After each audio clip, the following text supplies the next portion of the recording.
उत्तर प्रदेश में लोकसभा की एक और विधानसभा की 2 सीटों पर होने वाले चुनाव के लिए बीजेपी ने अपने 40 स्टार प्रचारकों की लिस्ट जारी कर दी है, जिसमें रक्षा मंत्री राजनाथ सिंह और मुख्यमंत्री योगी आदित्यनाथ समाजवादी पार्टी के गढ़ में हो रहे इस उपचुनाव में पार्टी के चुनाव प्रचार अभियान की कमान संभालते नजर आएंगे। पार्टी ने इन उपचुनावों के लिए यूपी प्रभारी राधा मोहन सिंह, बीजेपी के प्रदेश अध्यक्ष भूपेंद्र चौधरी, उप मुख्यमंत्री केशव प्रसाद मौर्य, ब्रजेश पाठक के अलावा एसपी सिंह बघेल और स्वतंत्र देव सिंह को भी स्टार प्रचारक बनाया है।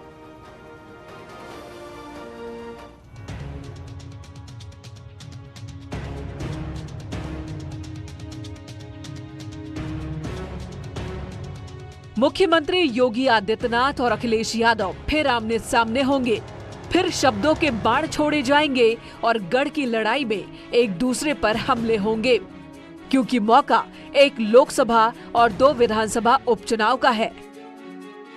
बीजेपी ने स्टार प्रचारकों की लिस्ट जारी की है, जिसमें सबसे ऊपर रक्षा मंत्री राजनाथ सिंह का नाम है और दूसरे नंबर पर सीएम योगी आदित्यनाथ का।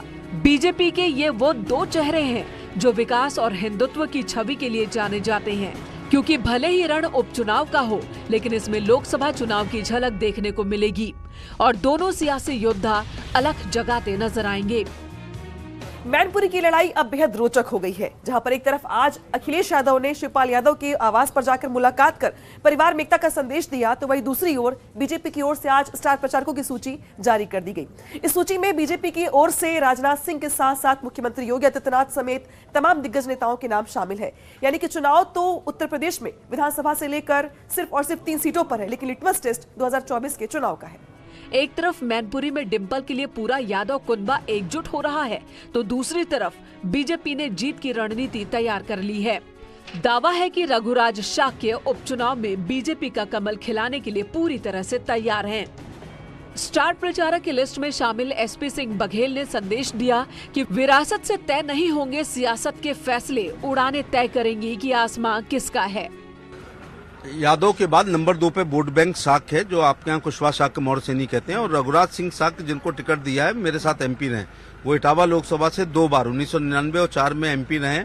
और इसके अलावा जो जसवंत नगर विधानसभा आजकल मैनपुरी में, ये जसवंत नगर इटावा में होती थी, तो रघुराज वहाँ के एमपी रहे। तो ये उनके लिए कोई नई लोकसभा नहीं है। एक शेर सुनाई देता हूँ कि विरासत से नहीं तय होंगे सियासत के फैसले, अब उड़ाने तय करेंगी कि आसमान किसका है। अखिलेश मैनपुरी को गढ़ की लड़ाई बता रहे हैं, तो बीजेपी के लिए प्रतिष्ठा का सवाल है। बीजेपी इस चुनावी मैदान में विकास, बेहतर कानून व्यवस्था, बिना भेदभाव के योजनाओं का लाभ जैसे मुद्दे को भुनाना चाहती है, और इसके लिए स्टार प्रचारक की लिस्ट में शामिल डिप्टी सीएम केशव प्रसाद मौर्य ने पहले ही बयान जारी कर दिया है। कमल खिलेगा, लाखों वोटों के अंतर से खिलेगा। श्री रघुराज शाक्य जी मैनपुरी लोकसभा से सांसद बने। सर कोई खास चीज आज टिप्स लेके गए आप? नहीं, हम लोगों का एक ही मंत्र है और एक ही लक्ष्य है कि जनता की सेवा प्राथमिकता पे, कार्यकर्ता का सम्मान प्राथमिकता पे, गुंडागर्दी से मैनपुरी और जैसे प्रदेश मुक्त वैसे मैनपुरी भी मुक्त करने के लिए सबको आह्वान। मैनपुरी में एक तरफ डिंपल यादव हैं, तो दूसरी तरफ बीजेपी के रघुराज शाक्य। रामपुर में एक तरफ बीजेपी से आकाश सक्सेना है, तो समाजवादी पार्टी से आसिम रजा। वहीं खतौली में एक तरफ बीजेपी के पूर्व विधायक विक्रम सैनी की पत्नी राजकुमारी सैनी है, तो आरएलडी से मदन भैया।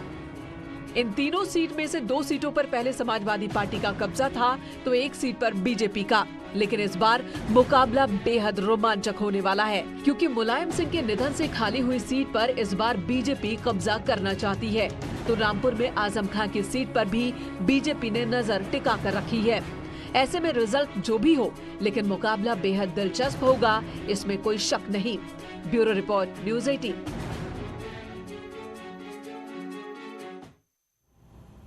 रामपुर का रण समाजवादी पार्टी के लिए साख का, तो आजम खां के लिए नाक का सवाल है। ऐसे में दोनों को बचाने के लिए पार्टी ने आसिम रजा पर भरोसा जताया है। विवादित बयान में मिली सजा से विधायकी जाने के बाद आजम खां एक बार फिर से सियासी रण में नजर बनाए हुए, लेकिन इस बार वो खुद के लिए नहीं बल्कि आसिम रजा के पक्ष में वोट मांगते दिख रहे हैं, क्योंकि आजम खां का नाम वोटर लिस्ट से हटाया गया है। बीजेपी की शिकायत पर आजम का नाम वोटर लिस्ट से काट दिया गया है। रामपुर से बीजेपी प्रत्याशी आकाश सक्सेना ने आजम खां का नाम वोटर लिस्ट से हटाने की मांग की थी, जिसके बाद ये फैसला लिया गया। तो दूसरी तरफ आजम खां के खिलाफ कानूनी लड़ाई लड़ने वाले आकाश सक्सेना समाजवादी पार्टी को टफ फाइट दे रहे हैं। आज नॉमिनेशन के वक्त वो काफी कॉन्फिडेंट दिखे। इस मौके पर कैबिनेट मंत्री सुरेश खन्ना, पूर्व केंद्रीय मंत्री मुख्तार अब्बास नकवी भी मौजूद थे। जिस माहौल में हो रहा है, जिस वजह से हुआ है आपको पता है, लेकिन हाँ चलने चुनाव है। जैसे हमने चुनाव पहले लड़े हैं, अब भी लड़ेंगे। रामपुर की जनता आजम खान साहब के साथ है। ये मोहब्बतों का शहर है। आजम खान ने 50 साल यहाँ मोहब्बतें बांटी हैं। ये सारा रामपुर आप जो दिख रहा है उनका सजाया और संवारा हुआ है। हर इलेक्शन में रामपुर की जनता ने आजम खान साहब का जवाब, मोहब्बत का जवाब मोहब्बत से दिया है। 10 बार यहाँ से विधायक चुने जा चुके हैं। 11वीं बार भी यहाँ से अब 5 दिसंबर को वही विधायक चुने जाएंगे। जो मुझ पर विश्वास जताया है और मुझे दोबारा मैदान में उतारा है, उसके लिए मैं भारतीय जनता पार्टी का बहुत बहुत आभार व्यक्त करता हूँ। और परम आदरणीय पिता समान सुरेश खन्ना जी और माननीय नकवी साहब ने जो कहा है वो एकदम सही है कि भारतीय जनता पार्टी का कमल का फूल अब रामपुर नगर विधानसभा में खिलने वाला है, इतिहास रचने वाला है। अच्छा, क्या मुद्दे रहेंगे आपके? देखिए, रामपुर में सबसे बड़ा मुद्दा जो आज 50 सालों से भी जो मुद्दा है वो रोजगार का है। उसी मुद्दे को लेके चलेंगे। मैंने आपसे पहले भी कहा था कि एक ज़माने में रामपुर उद्योग नगरी के नाम से जाना जाता था। कानपुर के बाद उत्तर प्रदेश में रामपुर का नाम द्वितीय स्थान पर आता था, लेकिन यहाँ के कुछ लोगों ने अपने व्यक्तिगत फायदे के लिए उन सारे उद्योगों को बंद करवाया और रामपुर के युवाओं के हाथों से कलम को छीनकर उनके हाथों में रिक्शाएं देने का काम किया। खतौली विधानसभा उपचुनाव में भी बीजेपी और समाजवादी पार्टी के बीच जबरदस्त मुकाबला होने वाला है। बीजेपी प्रत्याशी राजकुमारी सैनी ने आज नामांकन कर दिया और इसी के साथ उन्होंने जीत का दावा भी किया और इस दौरान उनके साथ बीजेपी के कई बड़े नेता मौजूद थे। नॉमिनेशन के बाद बीजेपी नेताओं ने खतौली में कमल एक बार फिर से खिलेगा, ये दावा किया। खतौली की जनता का हमने विकास करो और खतौली की जनता हमारे साथ है। क्या क्या प्रमुख मुद्दे रहेंगे जो आप जनता के बीच जाएंगे और जनता को बताएंगे? बहन बेटियों का रहेगा, बहन बेटियों को सुरक्षा करेंगे और जो किसान भाई हैं उनका गन्ने का मूल्य सही रेट पे दिवाएंगे और दिया जा रहा है। हाँ। आपको मालूम है कि आपके विपक्ष में कौन है? गठबंधन प्रत्याशी कौन है? अजी विपक्ष तो बहुत है। विपक्ष नहीं, उन्हें हमारे साथ है। हाँ। उनके बारे में कहा जा रहा है वो बाहुबली है। बाहुबली तो है, लेकिन हमारी भारतीय जनता पार्टी जो है वो तो हमें जो गरीब कैंडिडेट है या भारी है, वे किसी भारतीय जनता पार्टी में कोई ऐसा नहीं है। सब परिवार के साथ मिलकर लेकर चलते हैं। बिल्कुल है बाहुबली, बताया ना, पणी की ठोड़ पे सब खुदे मार दें। हाँ। और दूसरी बात मैं कहता हूँ कि जो लोग चोर चंद सिंह की नीतियों की बात करते थे, चोर साहब ने कभी दागियों को, बाहुबलियों को, बदमाशों को प्राश्रय नहीं दिया। अब पता नहीं क्या हो रहा है, एक पार्टी विशेष तो ऐसा काम है। कपिल देव जी चुनाव लड़े तो उनके सामने अपराधी, अब हमारी राजकुमारी सैनी प्रत्याशी है तो उनके सामने अपराधी। हम अपराधी को तो खत्म कर चुकी है भारतीय जनता पार्टी की सरकार और जो अंतर है खत्म कर देंगे। इस बार जो अंतर रहेगा जीत का, आप कह रहे हैं कि ये अंतर विक्रम सैनी जी की जीत से बड़ा अंतर होगा। अगर विक्रम सैनी की जीत से कम से हम जीते तो मुझे लगता है नैतिक हार होगी, तो अंतर उससे बड़ा ही होगा। खतौली की जनता से अपील करता हूं कि सब लोग घरों से निकल करके एक वोट कमल चुनाव चिन्ह के बटन दबाकर बहन राजकुमारी सैनी को प्रदान करें और ऐतिहासिक वोटों से जीत दिलाएं। मैनपुरी में आज अखिलेश और शिवपाल की मुलाकात हम जीतेंगे, खतौली भी जीतेंगे और रामपुर भी जीतेंगे ऐतिहासिक वोटों से। आदरणीय प्रधानमंत्री नरेंद्र मोदी जी के कुशल मार्गदर्शन में जीत ही जीत है और लोगों का आशीर्वाद पूरी तरह से भाजपा के साथ। इधर शिवपाल सिंह यादव खुद को रोक नहीं पाए और एक बार फिर नेताजी के सम्मान की खातिर समाजवादी पार्टी के साथ खड़े हो गए। जब बात परिवार की आई तो शिवपाल यादव ने बहू डिंपल यादव की बात तुरंत मान ली। अखिलेश यादव उन्हें मनाते रहे, लेकिन बात उन्होंने बहू की मानी और संदेश दिया कि जिस बाग को सींचा हो खुद नेताजी ने, उस बाग को अब हम सींचेंगे अपने खून पसीने से। मैनपुरी चुनाव से पहले शिवपाल यादव एक बार फिर से कॉन्फिडेंट हैं और मुलायम सिंह यादव के सम्मान की खातिर अखिलेश के साथ सियासी मैदान में उतर आए हैं। लेकिन इसके पीछे की वजह क्या है, चाचा से आखिर बात बनी कैसे, ये भी जान लीजिए। ये माना जा रहा है कि अखिलेश यादव ने सिंपैथी कार्ड खेला, बहू डिंपल ने शिवपाल यादव को अप्रोच किया और शिवपाल से साथ आने की अपील की। तो मुलायम सिंह यादव के सम्मान का हवाला भी उन्हें दिया गया और ऐसा माना जा रहा है कि गढ़ बचाने के लिए शिवपाल ही आखिरी रास्ता बचे थे और इसका भी जिक्र किया जा रहा है कि शिवपाल यादव को स्टार प्रचारक बना दिया गया है। लिस्ट में 7वें नंबर पर उनका नाम है। तो समाजवादी पार्टी के बड़े नेता शिवपाल यादव से लगातार मुलाकात भी कर रहे हैं।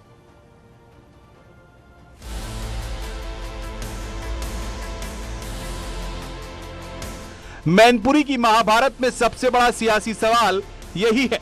तस्वीरें चाचा भतीजे की मुलाकात की हैं। जब डिंपल को लेकर अखिलेश यादव चाचा शिवपाल यादव से मिलने पहुंचे, परिवार में जारी विवाद को लेकर यह तस्वीरें काफी सुकून देने वाली हैं। मैनपुरी सीट पर उपचुनाव से पहले सपा अध्यक्ष अखिलेश यादव भी चाचा शिवपाल यादव को मनाने की कवायद में जुट गए हैं। मुलाकात के बाद अखिलेश और डिंपल दोनों ने ट्वीट कर लिखा कि नेताजी और घर के बड़ों के साथ साथ मैनपुरी की जनता का भी आशीर्वाद साथ है। इससे पहले एसपी ने मैनपुरी में स्टार प्रचारकों की लिस्ट जारी की थी। इस लिस्ट में भी शिवपाल यादव का नाम शामिल किया गया। लिस्ट में अखिलेश यादव, आजम खान, जया बच्चन समेत 40 नेताओं के नाम शामिल हैं। शिवपाल यादव ने भी बुधवार को सैफई में अपने पार्टी कार्यकर्ताओं की बैठक बुलाई थी और इस बैठक में उन्होंने अपने कार्यकर्ताओं से मैनपुरी में डिंपल का समर्थन करने के लिए कहा था। हालांकि वो बात और है कि डिंपल यादव के नामांकन दाखिल करते वक्त न तो शिवपाल यादव दिखे थे और न ही उनके बेटे आदित्य यादव। उधर चाचा भतीजे की मुलाकात पर सियासत भी गर्म हो गई है। बीजेपी ने निशाना साधा है। सिद्धार्थनाथ सिंह ने ट्वीट कर कहा कि अखिलेश यादव को चुनाव में आ ही गई चाचा की याद। अरुण राजभर ने न्यूज 18 से खास बातचीत में कहा कि अखिलेश मजबूरी में चाचा के दर पर गए हैं। समाजवादी पार्टी के कार्यकर्ता और समाजवादी पार्टी के राष्ट्रीय अध्यक्ष श्री अखिलेश यादव जी ने किया, शायद इस मैनपुरी लोकसभा चुनाव में ये उनको मालूम हो गया कि हम चुनाव जीत नहीं पाएंगे, इसलिए एक सहारा चाचा का लेना पड़ेगा और चाचा का सहारा लेने के लिए वो उनके दरवाजे तक पहुंच गए। कल तक तो चिट्ठी जारी कर रहे थे कि आप स्वतंत्र हैं, आप बीजेपी के एजेंट हैं, आप बीजेपी के इशारे पर काम करते हैं, तो आप स्वतंत्र चिट्ठी जारी कर देते हैं। जब मुसीबत में आ जाते हैं कि अब हमें वोट चाहिए, तो उनका वोट लेने के लिए उनके चरण में चले जाते हैं। बहरहाल ये मुलाकात जरूरी है या मजबूरी, ये तो चाचा भतीजे से बेहतर कोई नहीं जान सकता। लेकिन चुनाव में विरोधियों के लिए न मिलना भी सियासी है और मुलाकात भी। Bureau report, news 18। अब ये भी जान लीजिए कि अखिलेश यादव के लिए मैनपुरी में शिवपाल यादव जरूरी क्यों हैं। 2019 में मुलायम सिंह यादव की जीत का मार्जिन बहुत कम था, ये भी एक बहुत बड़ा फैक्टर है। बीजेपी 94,384 कम वोट से दूसरे नंबर पर थी, यानी कि सिर्फ 94,000 वोटों से ही पिछली बार मुलायम सिंह यादव ने जीत हासिल की थी और इसलिए उपचुनाव में मुकाबला बेहद खास होने वाला है। इसके अलावा मैनपुरी की विधानसभा सीट से एमएलए हैं शिवपाल। सीट पर मुलायम के बाद शिवपाल की अच्छी खासी पकड़ भी है और शिवपाल के आने से जसवंत नगर में मजबूती मिलेगी। तो जसवंत नगर, जहां से विधायक हैं शिवपाल सिंह यादव, अगर वो साथ आ जाते हैं, सबसे ज्यादा लीड यहीं पर पिछली बार समाजवादी पार्टी ने हासिल किया था। 63,000 वोटों से ज्यादा की लीड यहीं पर थी, तो इसलिए जसवंत नगर के शिवपाल सिंह यादव का साथ आना बहुत जरूरी था। और बीजेपी के रघुराज शाक के शिवपाल के करीबी भी रहे हैं। शाक के वोट बैंक पर भी सेंधमारी हो सकती है, ये भी अखिलेश यादव को उम्मीद है। 2024 के चुनाव से पहले परिवार की एकता का संदेश भी अखिलेश यादव की ओर से देने की यह कोशिश है। ज्ञान माफी केस में आज बहुत बड़ा दिन था। कोर्ट ने फैसला भी दिया। ज्ञान माफी मस्जिद मामले में मुस्लिम पक्ष को बड़ा झटका लगा। दरअसल फास्ट ट्रैक कोर्ट में सिविल जज महेंद्र पांडे की अदालत ने विश्व वैदिक सनातन संघ की याचिका जो दाखिल की गई थी, उस याचिका को मंजूर कर लिया है, जिसमें कोर्ट के फैसले पर हिंदू पक्ष की ओर से खुशी भी जाहिर की गई। सबसे पहले आपको दिखाते हैं कि आज के फैसले में कोर्ट ने क्या कहा और इस फैसले के बाद आगे क्या क्या होगा। आज के फैसले की बात की जाए तो मुस्लिम पक्ष को तगड़ा झटका लगा है। मुस्लिम पक्ष की याचिका खारिज कर दी गई है, जिसमें मुस्लिम पक्ष ने डिमांड रखी थी कि यहां पर वर्शिप एक्ट लागू होता है, इसलिए हिंदू पक्ष की याचिका सुनने योग्य नहीं है, जिसे अदालत ने खारिज कर दिया। उधर फैसले में हिंदू पक्ष की मांग मान ली गई, जिसके बाद हिंदू पक्ष के अधिकार की भी मांग मानी गई है, उस पर सुनवाई होगी और हिंदू पक्ष की 3 मांगों पर सुनवाई आने वाले दिनों में होगी। कोर्ट ने 2 दिसंबर को मामले की अगली सुनवाई की तारीख रखी है और आगे क्या क्या होगा, जिसमें साफ है कि हिंदू पक्ष की याचिका पर सुनवाई होगी। जो डिमांड्स हिंदू पक्ष की ओर से रखी गई हैं, पूजा की इजाजत का अधिकार और साथ ही इस पूरे एरिया में मुस्लिमों की एंट्री पर बैन लगाने की डिमांड रखी गई है। इसके अलावा लोअर कोर्ट के फैसले को मुस्लिम पक्ष अपर कोर्ट में चैलेंज कर सकता है। ये विकल्प अभी उनके पास बचा हुआ है।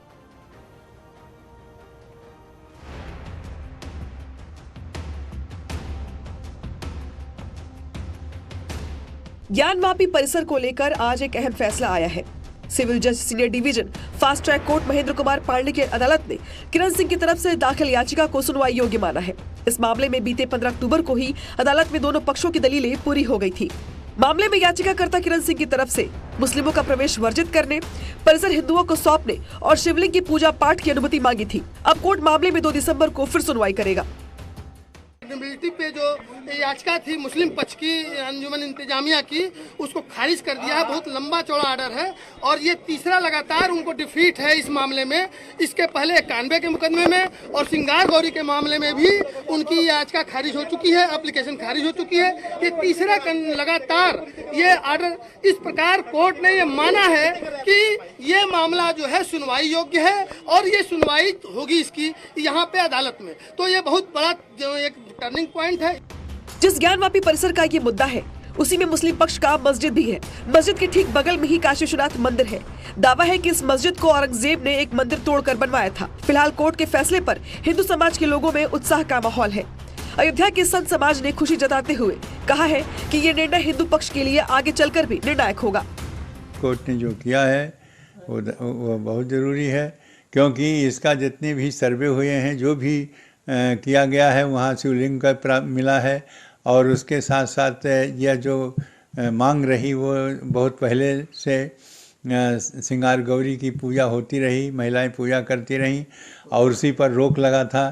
तो इसलिए कोर्ट सबूत के आधार पर निर्णय देता है। देखिए, निश्चित रूप से हिंदुओं के लिए ये बहुत ही सुखद संयोग बन करके आया है और जिस प्रकार से भगवान भोलेनाथ वहाँ पर प्रकट हुए हैं, जग जाहिर है और उनका फैसला तो आना ही था। वहीं अयोध्या केस में मुस्लिम पक्षकार रहे इकबाल अंसारी ने कहा कि हमने कोर्ट के निर्णय का पहले भी सम्मान किया है और आगे भी करते रहेंगे, फैसला चाहे जिसके पक्ष में आए। देखिए, हमारे देश का संविधान जो है, जो भी है, lower court, high court, supreme court, फैसला कोर्ट का जो भी होता है उसको सभी मानते हैं। अगर फैसला किसी के हक में नहीं आता तो आगे की कोर्ट में भी जाते हैं। जहां तक विवाद की बात है तो ग्राफिक्स के जरिए इसको भी समझ लेते हैं। ज्ञानवापी विवाद को लेकर हिंदू पक्ष का दावा है कि इसके नीचे 100 फीट ऊंचा आदि विश्वेश्वर का स्वयंभू ज्योतिर्लिंग है। काशी विश्वनाथ मंदिर का निर्माण करीब 2050 साल पहले महाराजा विक्रमादित्य ने करवाया था, लेकिन मुगल सम्राट औरंगजेब ने साल 1664 में मंदिर को तोड़वा दिया। दावे में कहा गया है कि मस्जिद का निर्माण मंदिर को तोड़कर उसकी भूमि पर किया गया है, जो कि अब ज्ञानवापी मस्जिद के रूप में जाना जाता है।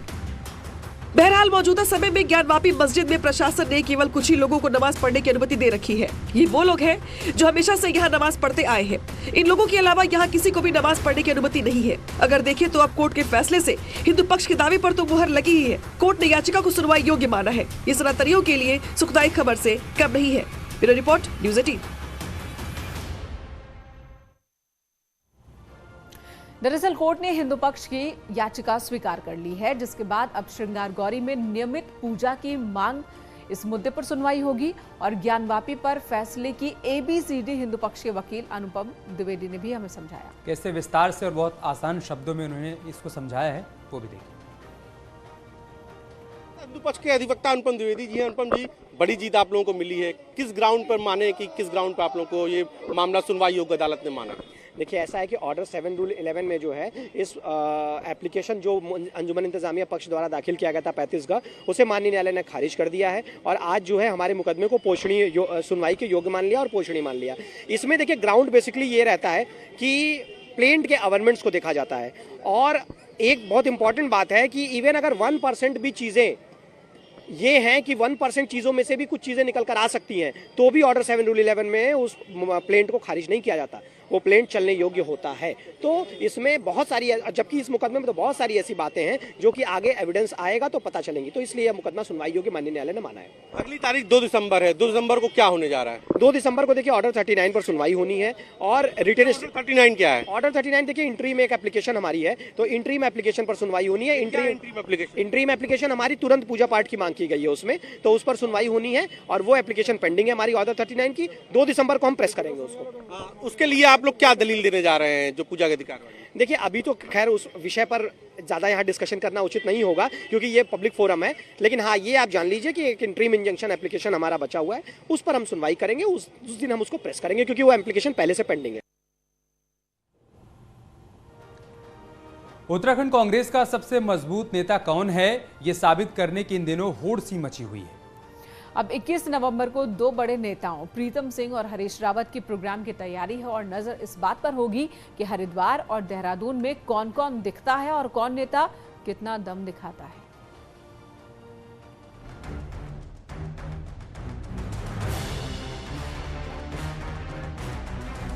21 नवंबर को 2 बड़े नेता अपना प्रोग्राम करेंगे। सीनियर नेता प्रीतम सिंह सरकार को घेरने के लिए सचिवालय कूच करेंगे, तो हरिद्वार में पूर्व सीएम हरीश रावत भारत जोड़ो यात्रा करेंगे। तो सवाल है कि क्या प्रीतम सिंह सचिवालय कूच से शक्ति प्रदर्शन करना चाहते हैं और हरीश रावत हरिद्वार में पद यात्रा करके लोकसभा चुनाव से पहले मौजूदगी का एहसास कराना चाहते हैं। प्रीतम सिंह प्रदर्शन को सांकेतिक बता रहे हैं, कोई शक्ति प्रदर्शन नहीं। वहीं हरीश रावत का कहना है कि मेरा प्रोग्राम पहले से तय था और दूसरे प्रोग्राम में नेता देने कोई न कोई जरूर आएगा। कूच होता है, सांकेतिक कूच है, कोई ऐसा थोड़ी है कोई प्रीतम सिंह शक्ति प्रदर्शन करने जा रहा। सांकेतिक कूच है, सरकार को जगाने का हम प्रयास कर रहे हैं कि भाई ये इस उत्तराखंड के ऐसे मुद्दे हैं जिनको डाइल्यूट नहीं किया जा सकता है। मैं तो पहले से तय कर चुका हूं और ये बुलाएंगे तो हम यहाँ भी करके फिर जरा देर में कर लेंगे, हमें तो कोई दिक्कत नहीं है। हमें सब चीजों में तो हाँ, और फिर कोई बात नहीं, कहीं हम चले जाएंगे, कहीं हमारे बच्चे चले जाएंगे, ये तो न्योता निभाना होता है। प्रदेश कांग्रेस के कमान करण माहरा के हाथों में, जिन्होंने बद्रीनाथ और हर की पैड़ी से भारत जोड़ो यात्रा की शुरुआत की, पर हरीश रावत प्रीतम सिंह में कोई नहीं पहुंचा। वहीं पहले से तय प्रोग्राम की वजह से करण माहरा शामिल नहीं होंगे, जबकि यशपाल आर्य के मुताबिक वो हर जगह होंगे। मंच भले अलग हों, मन एक है। मैं तो चाहूंगा कि मैं हर कार्यक्रम में शिरकत करूं, प्रतिभाग करूं, कोशिश होगी, क्योंकि पार्टी का परिवार, पार्टी का कार्यक्रम है, परिवार का कार्यक्रम है। सबका लक्ष्य एक है, ध्येय एक है, मकसद एक है कि कांग्रेस मजबूत हो, कांग्रेस एकजुट हो, कांग्रेस खड़ी हो। तो अलग अलग मंच हो सकते हैं, लेकिन हमारी नीयत हमारी साफ है कि मन भी एक है, दिल भी एक है, हम सब एक हैं। प्रदेश कांग्रेस के प्रोग्राम हो तो बड़े नेता दूरी बना लेते हैं और अब बड़े नेता खुद अपने प्रोग्राम करके अपनी मौजूदगी दर्ज कराना चाहते हैं। पर जब पार्टी और नेताओं में ही तालमेल नहीं होगा तो प्रदर्शन, पद यात्रा चाहे हरिद्वार में हो या देहरादून में, हाल सुधरने वाला नहीं है। दीपांकर भट्ट, न्यूज़ 18 देहरादून। यहाँ रुकेंगे एक छोटे से ब्रेक के लिए, जल्द लौटेंगे कुछ और खबरों के साथ।